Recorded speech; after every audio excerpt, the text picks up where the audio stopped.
Despite its fearsome appearance, the eye tyrant uses a colorful display of lights to lure its prey.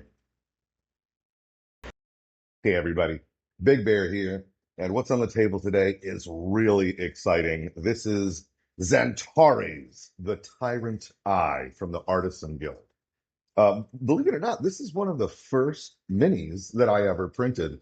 This hilariously enough, is the size of the original scale model as released by the Artisan Guild, because originally this is a beholder that you would use in 28 millimeter Dungeons and Dragons for your tabletop games.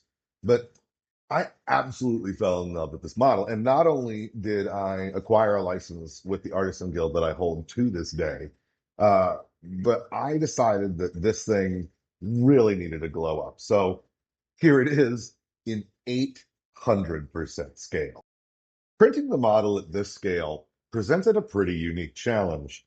There are a lot of big, curvy, organic parts. There isn't really an easy way to print it because it was designed to be printed in liquid resin.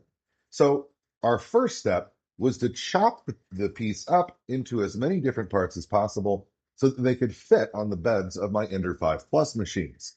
Fortunately, I have 4 Ender 5 Plus machines, so despite its size, it was still able to be printed in a relatively short period of time.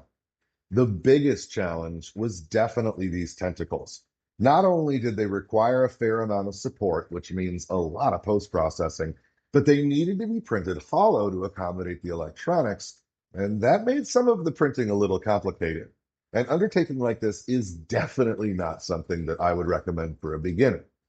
Another big challenge for the light effects was the central eye. I didn't want to print the entire model out of transparent PLA, mainly because it's expensive and it's hard on your machine. So fortunately, I have some artist friends who are more talented than I am, and they were able to take this into Blender and scoop that main eye out so that we could print it in transparent PLA. For the remainder of the eyes, we just chopped the eye stalk off at the end and printed only that end piece in transparent PLA.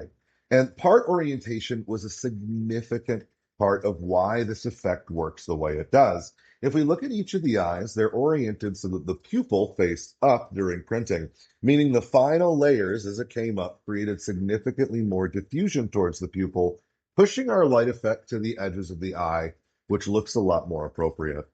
Another interesting challenge that I was encountering when I started putting this together was the infill on the transparent PLA.